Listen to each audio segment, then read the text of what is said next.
West Denver. Sleep deprived and heavily caffeinated. All right, let's do this then. This is the Jeff and Bill Show. I don't agree with that. They don't always agree, but hey, at least they have coffee. Coffee. And each other. I love you, man. God help us. I want to bless him. We need all the help we can get. Now here's Jeff Hunt and Bill Thorpe. The Jeff and Bill Show on News Talk 710 KNUS.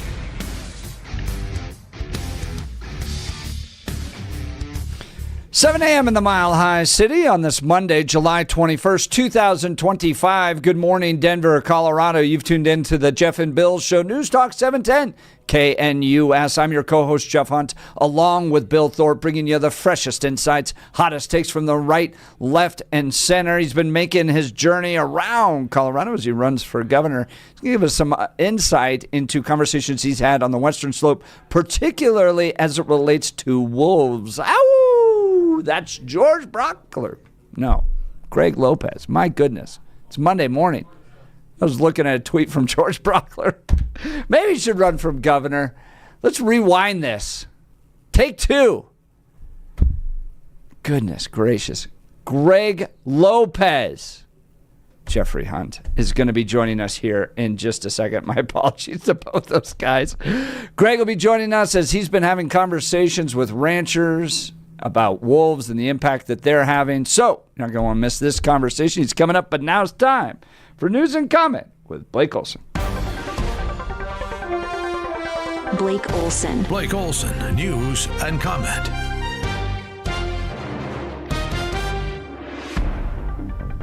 Hey, good morning. Monday morning, 67, just gorgeous outside. We are expecting a high of 94 today. This portion of the news sponsored by Pastor Camp Heating and Air Conditioning at 303-777-1234 to learn more about special savings opportunities on Lennox equipment. Our top story. No one, especially the president, is above the law. No one, especially the president, is above the law. I'm glad Barry realizes it because Tulsi Gabbard, Director of National Intelligence, says he orchestrated a coup in 2016, which we all know and have known for a long time, with the Russian hoax. The implications of this are frankly nothing short of historic. Over 100 documents that we released on Friday really detail and provide evidence of how this treasonous conspiracy was directed by President Obama just weeks before he was due to leave office, after President Trump had already gotten elected. This is not a Democrat or Republican issue. This is an issue that is so serious it should concern every single American because it has to do with the integrity of our democratic republic. Paulina Luna. There needs to be criminal prosecution and arrest. You know, lying under oath, putting out a false intelligence report, that's a violation of 18 U.S. Code 1001 that comes with a 7-year prison sentence and up to $250,000 fine. But we're talking about something more nefarious than this. I think that this is a perfect example and reason why there needs to be FISA reform as well. As you know, Maria, that false intelligence report resulted in FISA courts issuing a warrant to illegally surveillance the president of the United States now. And what I can tell you is if we don't stop this, if we don't actually say this will not be tolerated, this is not a Democrat or Republican thing. This is about the health and the sanctity of a constitutional republic. And so there needs to be arrests. This is not partisan. This is simply illegal what they did, and we're simply upholding the law.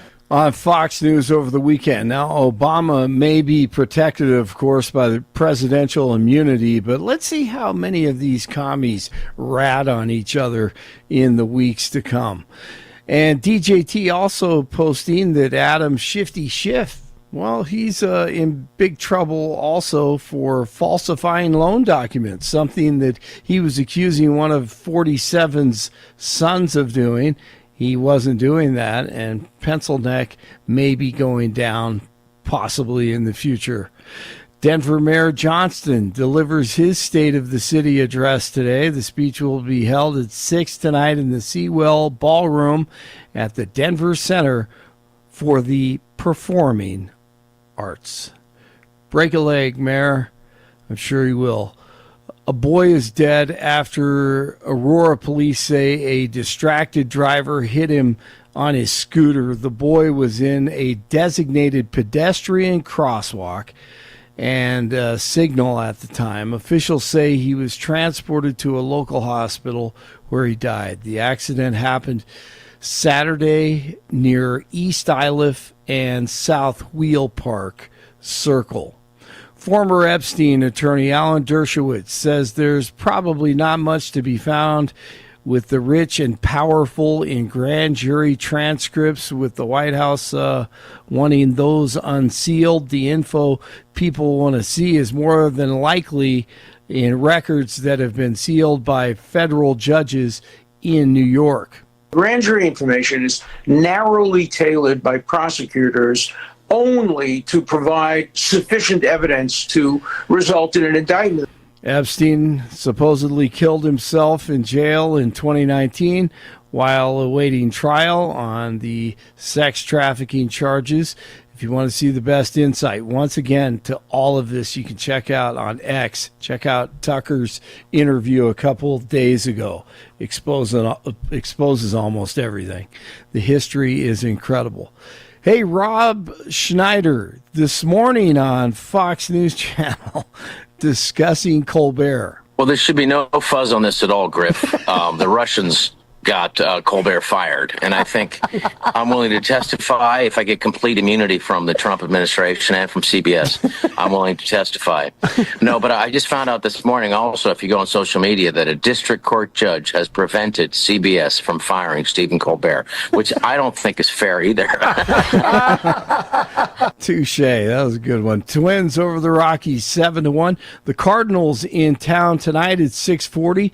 That means the ballpark will be packed because there are a lot of Cardinal fans up and down the Front Range and in the Rocky Mountain West.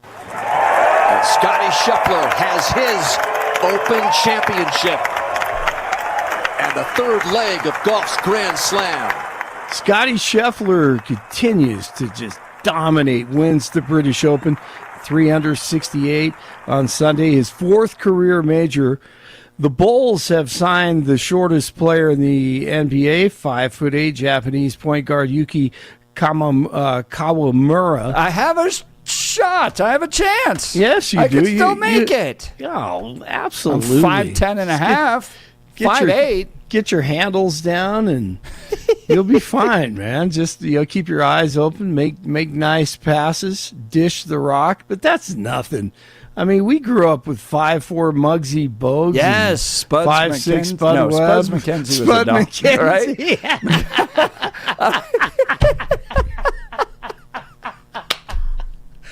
I would get Muggsy Bogues and Spuds McKenzie. In my mind, their names are intertwined. Spud Webb, yeah. Spud Webb. Yeah, Spud That's Webb. it. Yeah. That's it. I think Earl Boykins was 5'8", I think, 5'9", played for the Nuggets, but Spud McKenzie, that is beautiful. Spud Webb, the great Spud Webb. 63 in Lakewood, 64 in Lone Tree, 65 in Denver. Jeff and Billy continue. Blake Olson, News Talk, 710 KNUS. Your 710 5-day forecast here in Denver this early Monday. A few passing clouds this morning. Temperatures in the low to mid 60s by daybreak. And for the rest of your Monday, increasing clouds, just a slight chance for a shower, thunderstorm. Highs around 95. Overnight lows tonight in the mid 60s. Weather is a service of L&L Heating and Air Conditioning. For quick, trustworthy, and dependable service, call L&L Heating and Air Conditioning at 720-851-1691. Visit them online at bestdenverhvac.com. That's bestdenverhvac.com. You'll be comfortable with L&L. I'm meteorologist Patrice Sutter in the 710 KNUS Weather Center.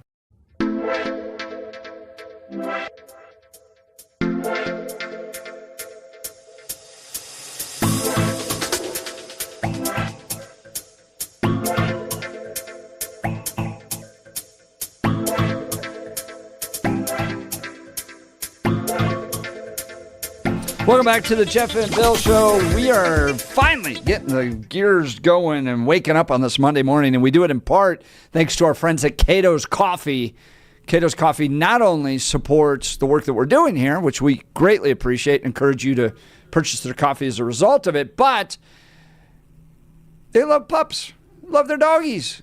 Steve founded Cato's Coffee in honor of his dog Cato, who's a bull terrier, like the dog from Target, like Spuds McKenzie. Which is, I think that's the Bud Light. Was that the name of the Bud Light dog? Spuds McKenzie? Yeah. Yeah. Yeah, it's Spuds Okay. McKenzie. Yep, So, that's the Bud Light dog. I'm all over the place right now. Who knows? But we were fueled thanks to Cato's Coffee. Katos, KOFFEE.com. Cato's Coffee, Katos, KOFFEE.com. Supporting animal welfare, eco-friendly practices. With every purchase, your morning cup contributes positive change for pets and the environment. Delicious flavor profiles, expertly roasted for a smooth, flavorful experience. This morning we're drinking a caramel coffee blend. Cheers really to Cato's good. Coffee. Yeah. Cheers.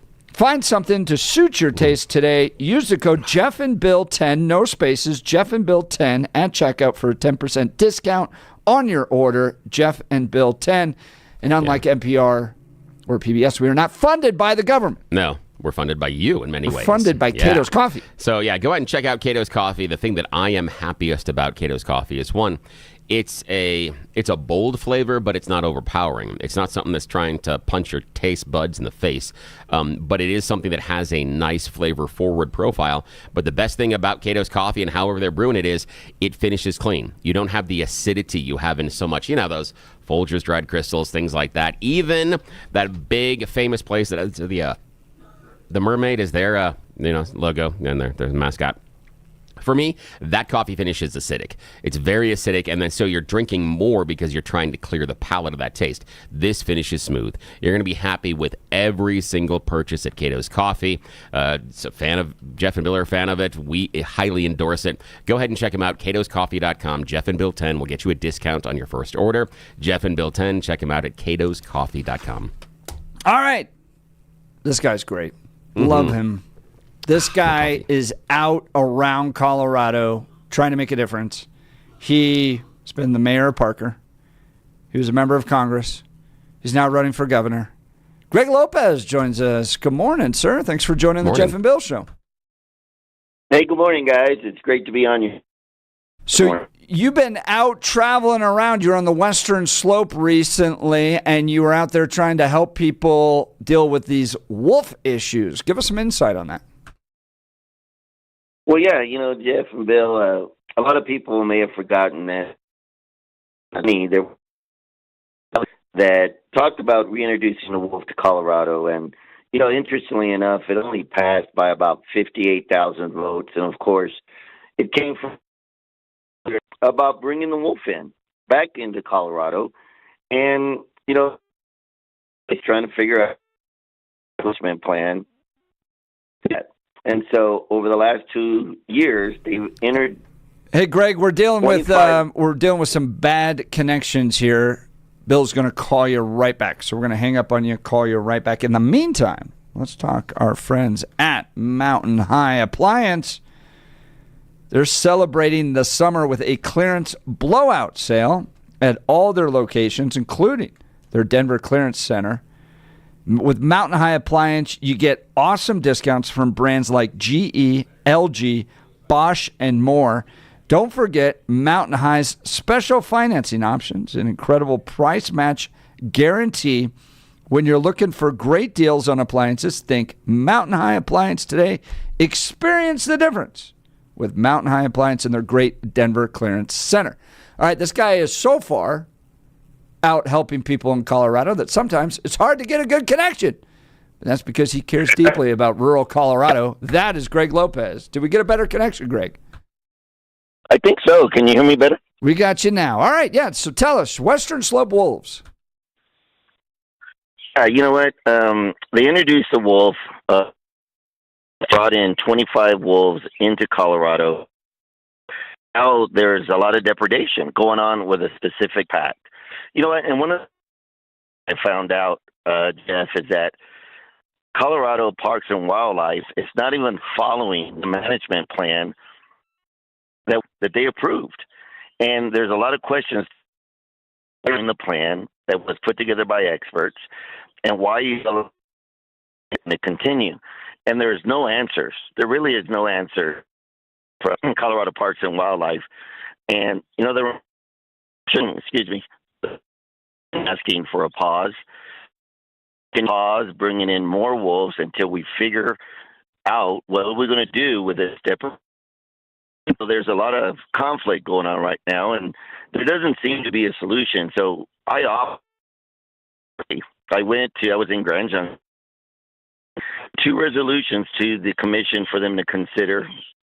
Let's see what they'll do. But one is basically just to reaffirm the importance of following the management plan and do not violate it. I'm hopeful that they will do that. And I'm also hopeful that they will just put a pause, because there's no deadline as to how quickly bring in 50 wolves into Colorado with the hope of having over 200 wolves in the next 3 to 5 years. We just need to reevaluate what we're doing and doing it correctly. That's Greg Lopez. Greg's running for governor and the Republican nominees in a primary. Greg, what are you hearing directly from the ranchers? I saw recently another headline coming that Colorado Parks and Wildlife having to spend another $130,000 on depredation. That's where they have to pay the farmers and ranchers for the loss of cattle, livestock, as a result of these wolves. What are you hearing from ranchers as you meet with them? They're frustrated. Look, they're losing hope. What I don't understand is it's not about even paying them the compensation. The vote was 6-5. Commissioners. 6 said yes, we should pay them for their loss, and 5 were like, no, they didn't. To wolves, and yet there's evidence. People just think that it's one mother cow, but when you look at the stress, the wolf is in the general area, their fertility rates are going down, their weight is going down, and you never know where the wolf is going to be, because life is not letting the farmers and the ranchers know. Even though they have trackers on them, they're not letting the ranchers know that they're in the area for them to go out there and try to protect their property. And so there's a lot of frustration, because they're like, what are we supposed to do? Some of them are talking about shutting down their operations. They're talking about just leaving Colorado, stopping the ranching. The historical value of what Colorado was built on is being negatively impacted by the wolf. And it's only because it's not being managed. The ranchers are starting to get together. They're trying to figure out, what are we going to do? I sent some letters. You may have had an opportunity to look at them, but they're really losing hope. Even the director of Colorado Parks and Wildlife had said publicly they're losing hope, families and their businesses. And he's concerned that when people start losing hope, measures into their own hands, which is typically what happens. So we just need to put a pause on this program for at least a year. Let's evaluate what's happening. You've introduced this resolution. When's the vote going to be? When would we hear back? Would they do a pause? What's your read on the commissioners? Would they support this? Well, look, I talked to they think it's very reasonable. They think it's a good approach to take. They only meet once a month, so they're going to meet again in August. They're going to be down in Pueblo during the state fair, so we'll see what they do with this. My hope is that they will stand publicly and say, "Look, we are going to follow the management plan." They're losing the trust of confidence of the stakeholders, the producers, the communities. CPW is losing the trust of the community. If they're going to regain that trust to make this program successful, they better start doing something openly and publicly, letting the people know that they care about the management plan. They're going to won't know until next month. I'm going to try talking to the commissioners to make sure that they put it on the agenda. You don't get the agenda until 10 days before the meeting, so we'll have to just kind of wait and see. one of the things I've always admired about Greg Lopez is that he doesn't wait for permission to engage in politics. He's always out there just trying to help, whether it's on the wolf issue, whether it's the sanctity of life, whether it's reducing government, whether it's protecting the rural values of Colorado like he does out in Elbert County in Elizabeth. I mean, he's just active. He's just like a guy that just loves to be involved in the process and wants to help. It's not about prestige. It's not about title. This is a mission-oriented guy, and I've always appreciated that. Now, Greg Lopez, you've been traveling around the state. You've been telling people you're running for governor. What are you hearing from voters with regards to the Democrat leadership of the state of Colorado? Look, here's what I'm hearing, Jeff. They're starting to realize that, you know what, we're going in the wrong direction. Colorado for the last 8 years has been under a single party rule. Everything that's happened over the last 8 years, you can go back and it's public record. You can see the vote, the legislation, the approach, and the direction that they've taken us. And the quality of life for all Coloradans has diminished. It's becoming harder and harder just to raise our kids, harder on the table. There's so much uncertainty. You know, the traffic on the roads, the unaffordability of homes. Question, are we heading down the right direction? They want solutions. They want to them. It's about life. Broadens. So they're not happy with the leadership of the Democrat Party, not only here locally, but nationally. This is a good conversation across the aisle. Conversations with our neighbors and our coworkers about the future of Colorado, and that when we go into the election in 2026, that I will be able to lead Colorado into a brighter day, into a brighter future, because that's what people are looking for. Greg, I wish we could have longer, but the connection is tough, and we're only getting every few words from you. But you can learn more about Greg Lopez at greglopez.co, greglopez.co. From here now to the primary, we'll be inviting a number of different candidates. Mark Baisley will be on a little bit later this week, as well as Scott Bottoms is welcome to come on the show. We'll continue to create those opportunities for these potential governors to be able to talk and interact with our listeners here at 710 KNUS. Greg, I wish we had a better connection, but we're going to move on at this point, and we'll continue. Okay. You're listening to The Jeff and Bill Show. We are Denver's talk leader, News Talk 710 KNUS.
up, Denver. There's no better place to start your morning than IHOP, where the pancakes are fluffy, the coffee is hot, and the Welcome back to the smiles Jeff are and Bill endless. Show. I wish we were able to have a better connection with Greg because there's a lot to talk about, but we'll see if, it might be working on our end.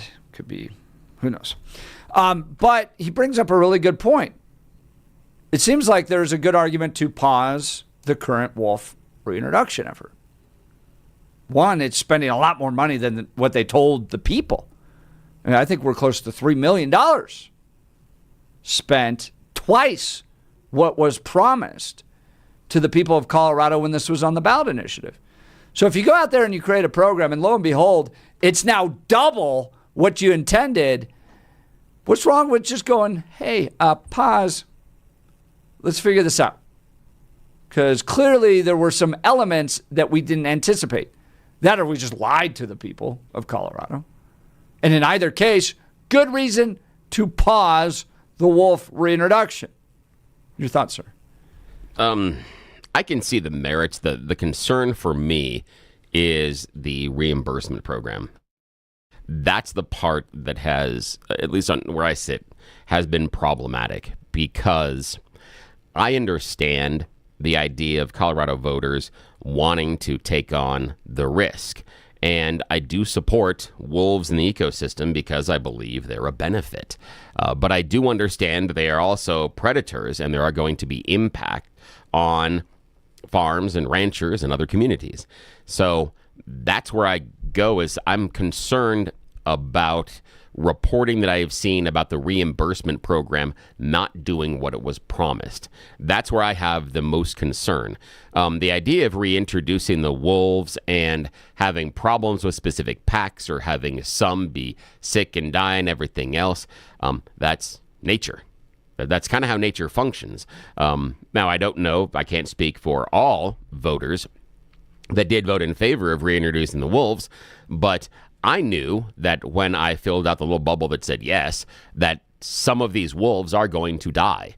Some of them are going to get sick. Some of them are going to get injured by their animals. Some are not going to be able to feed themselves. Sometimes the wolf pups are going to die. I am perfectly aware of that.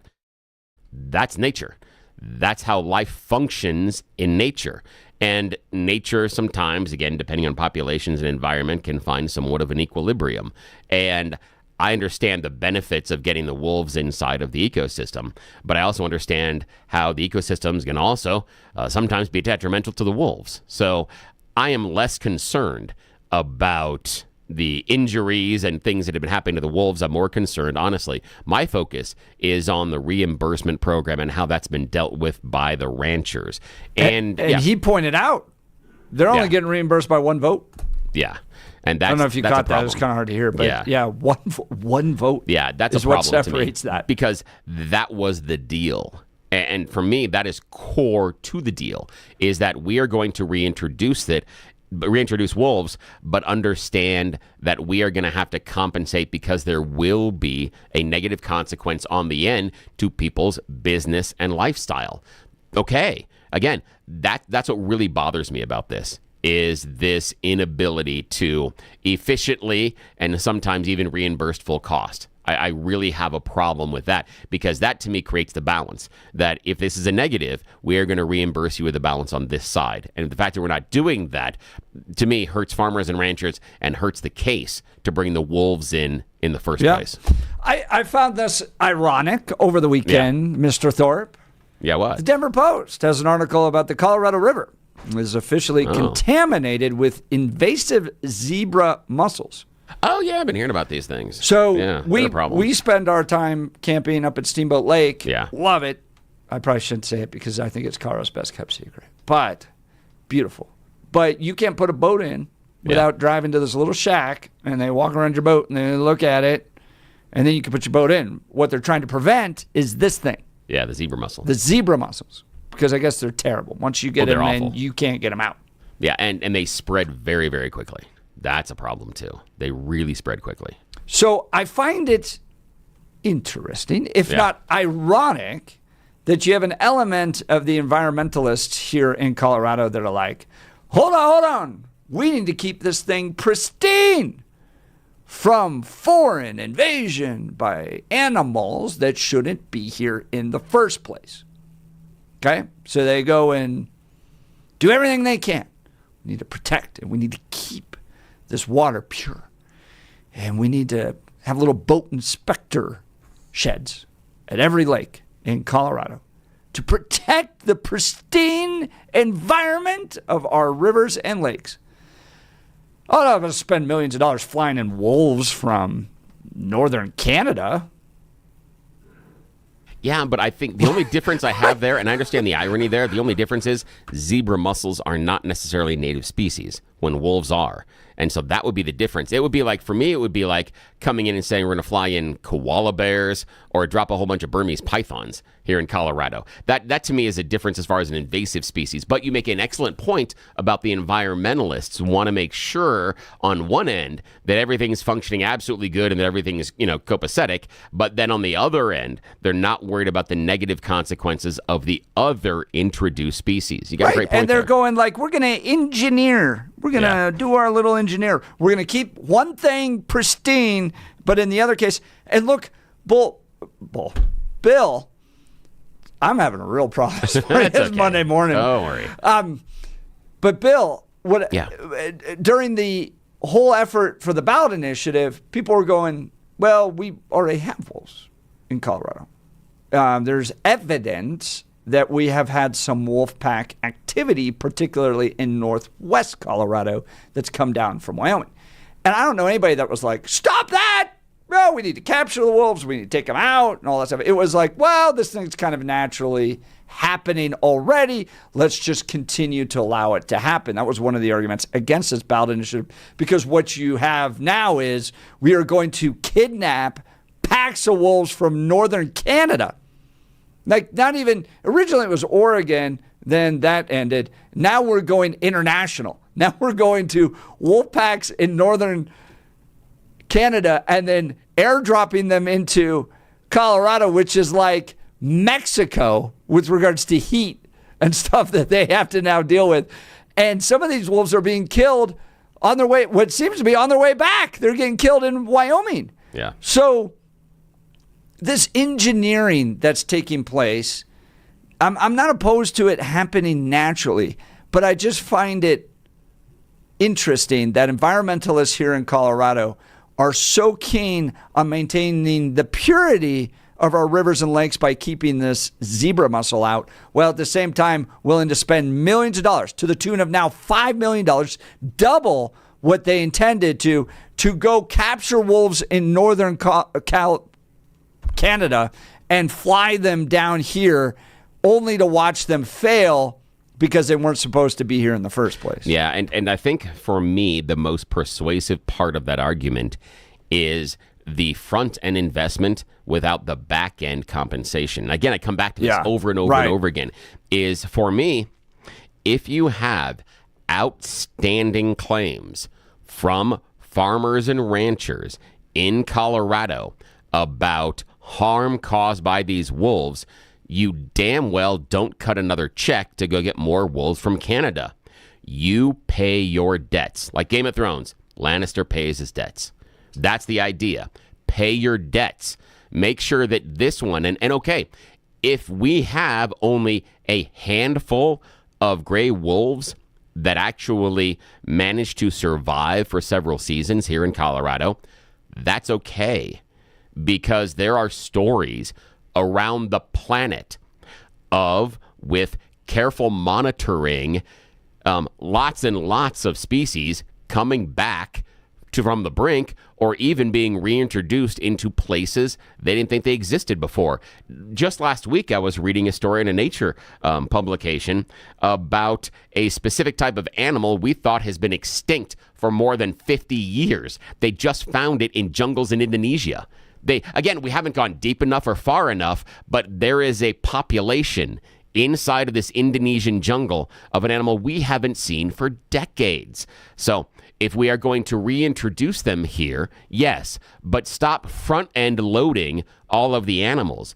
Let's let the ones that are here start to survive and understand genetic diversity and how you need a number of them. But let's slow walk this, but let's make sure the compensation is okay on the back end. Stop cutting checks to bring in wolves from Canada until you've paid off the farmers and ranchers here. It's just, for me, that's a real problem. I got a huge problem with the implementation of this program, where the impact seems to be minor to the introduction, that we're going to introduce them, but we're not going to pay for the consequences. Yeah. BS. That as a parent, you understand that. You want to drive this fast, consequences are possibly you're going to get a speeding ticket. Don't have your kid come and whine, they caught me. Did you speed? Yes. Consequences. Same thing. We introduced wolves. Consequences.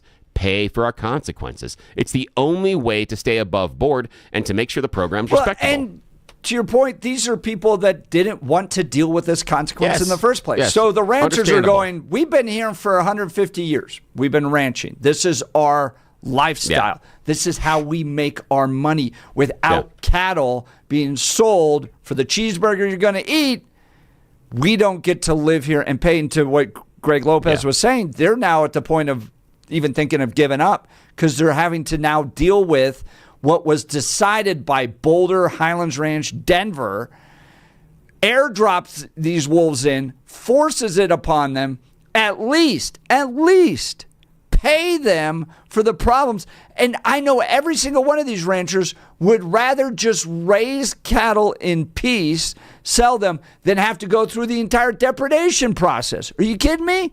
Now what you have to do, rather than just having a pasture and then getting the cow's fat and then loading them up and send them into slaughter, now you got to call somebody from the state that has to come out here, look at this dead cow that you have in your pasture land, and then just go, okay, I've got to figure out if this person is, or if this cow was killed by a wolf or a coyote or a bear or a mountain lion. We don't know.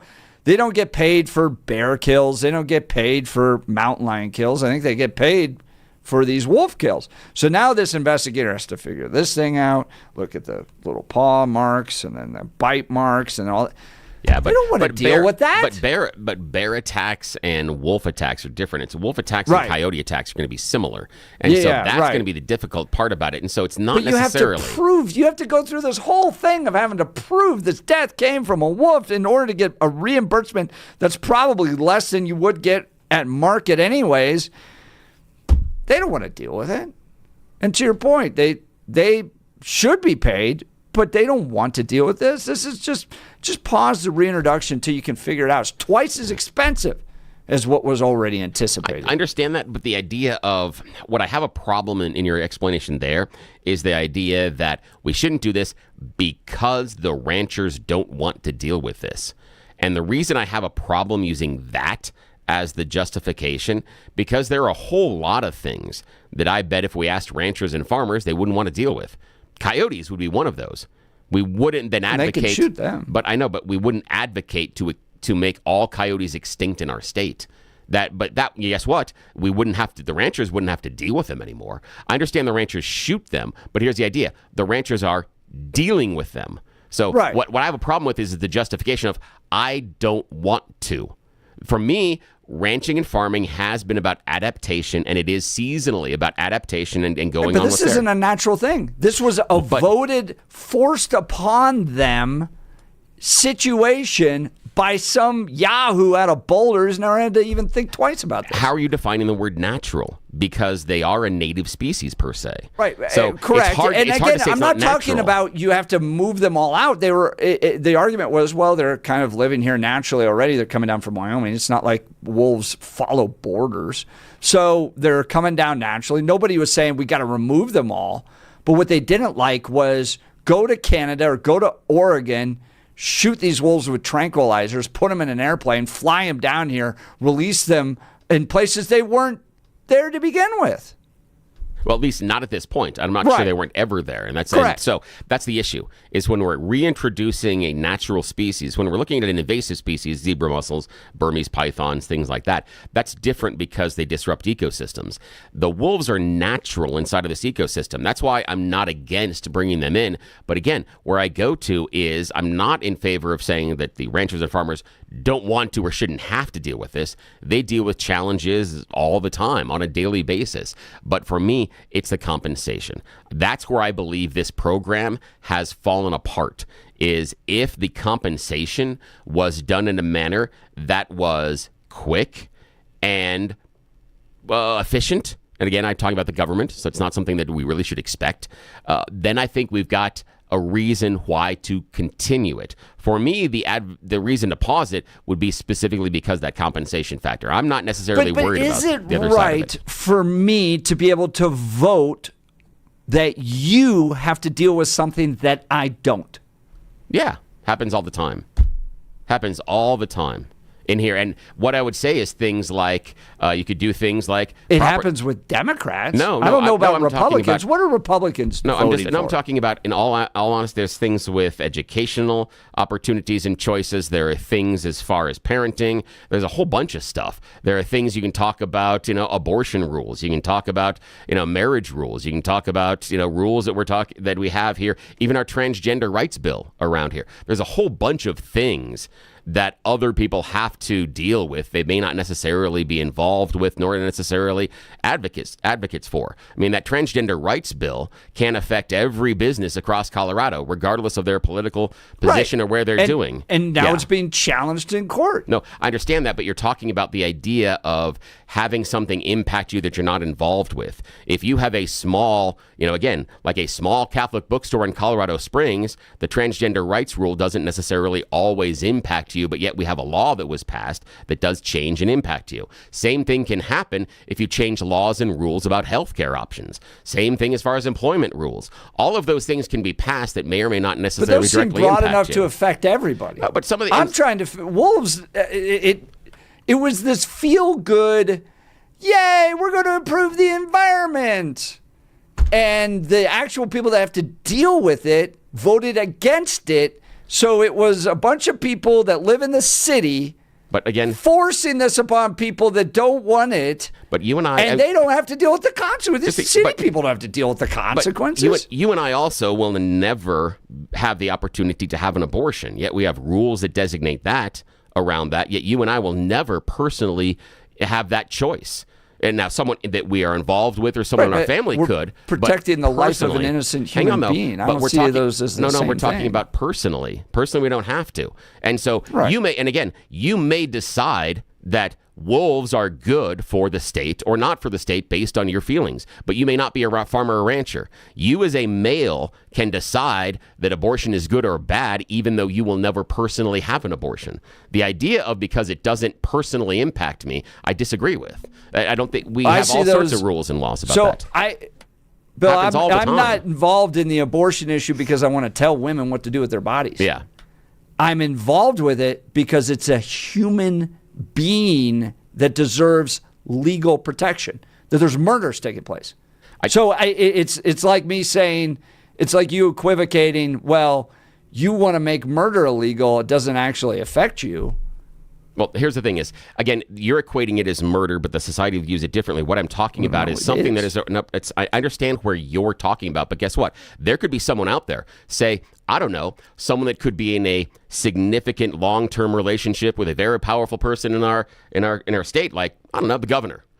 Someone that might be attached to the governor in a romantic relationship may feel that wolves and reintroduction in this ecosystem thing is a primary importance to the state, that we are harming our state by not having this member of the ecosystem in the wolves. And we've seen posts from Marlin about that. We've seen advocacy about him. He has a perception that you or I may not share. However, he views it as being paramount in parts of Colorado, even though it may never affect him.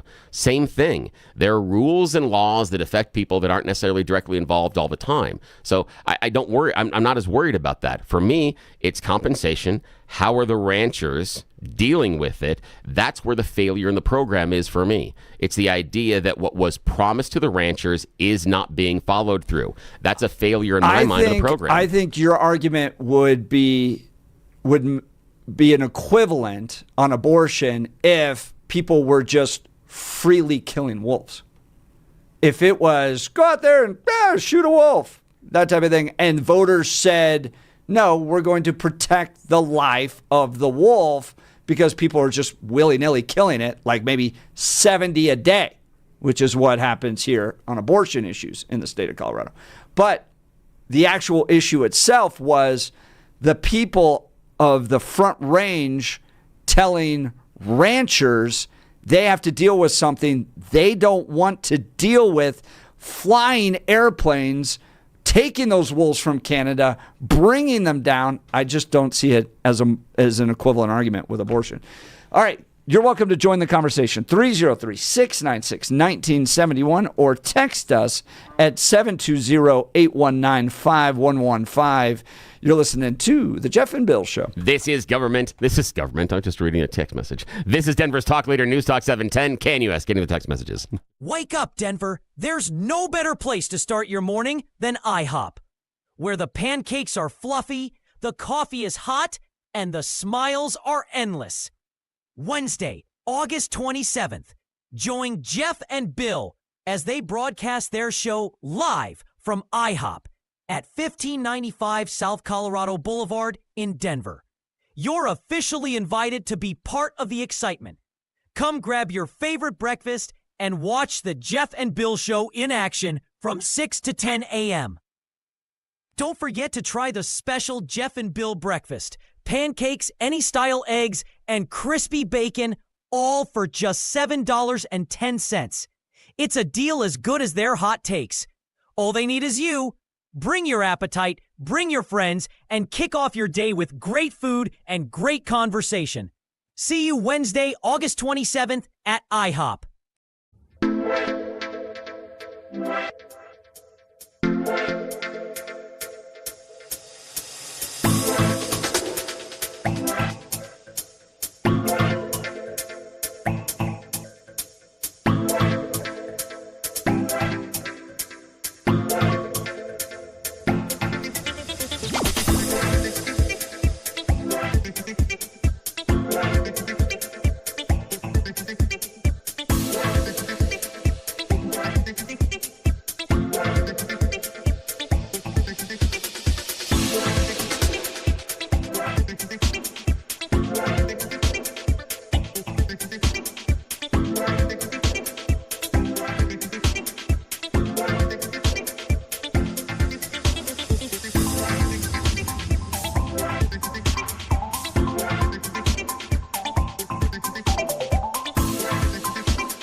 Welcome back to the Jeff and Bill Show. We were talking with Greg Lopez earlier in the hour. He's out on the western slope talking to farmers and ranchers dealing with the wolf issue. And he's helped introduce a resolution that would bring about a pause on the reintroduction of wolves, in part because it's become so expensive. It's now double what was initially proposed to the voters of Colorado when this passed. And by the way, it passed but just a few percentage points. And so is it time to pause the wolf reintroduction? It's causing a lot of farmers and ranchers a lot of money. And to Greg's point, it's those depredation payments are only being approved by a single vote at this point, 6-5. So we're like 1-2 votes away on this board from ranchers not getting the payments they need to cover the loss that these wolves are inflicting upon their ranches that they never voted for in the first place. Yeah, that's problematic. For me, I have a problem with the board and the margin being that narrow. Again, I keep going back. I'm a broken record this morning. You need to compensate them for the loss. That was the deal, that if you were going to do X, then Y was going to be sent to the ranchers. That's it. Right now, we get a whole lot of X, not a lot of Y. And I want to know from the board why, pun intended, you're not approving these things at the same rate that you should be. Why is it a single vote? I need explanation from that board. So for that alone, I would pause it for 12 months. The one thing that I'm worried about is I haven't seen Greg Lopez's idea, but what mechanisms inside of there show any audit and change? What I'm worried about is that it's a 12-month pause and there's nothing in there functionally in order to enact changes or anything as far as an audit. And what I mean is, if you're on that board and you don't want to compensate the ranchers, but you want more wolves introduced, does that mean you just tread water for 12 months and wait for this pause to be over and then it's business as usual? That's what I'm curious about. Here is classic liberal thinking on the Front Range. Okay? Tony from Denver. Maybe it's the ranchers that don't belong there.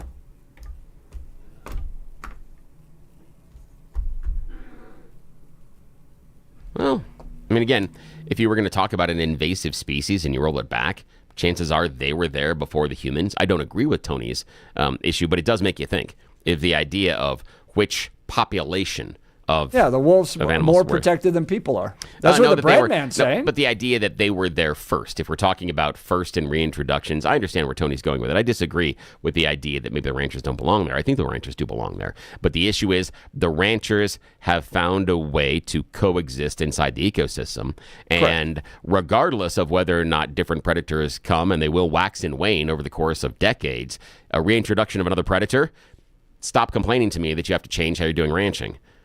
You deserve the compensation, but you've changed for decades. It's another change. That's it. Forced on you by guys like Tony in Denver, who never have to deal with it. They're never going to have to actually pay for it. But because of his progressive worldview, they're taking his taxes he's going to force his taxes are paying. And they're not going to get other things as a result of it. He's paying for it. You're listening to Jeff and Bill. KNUS.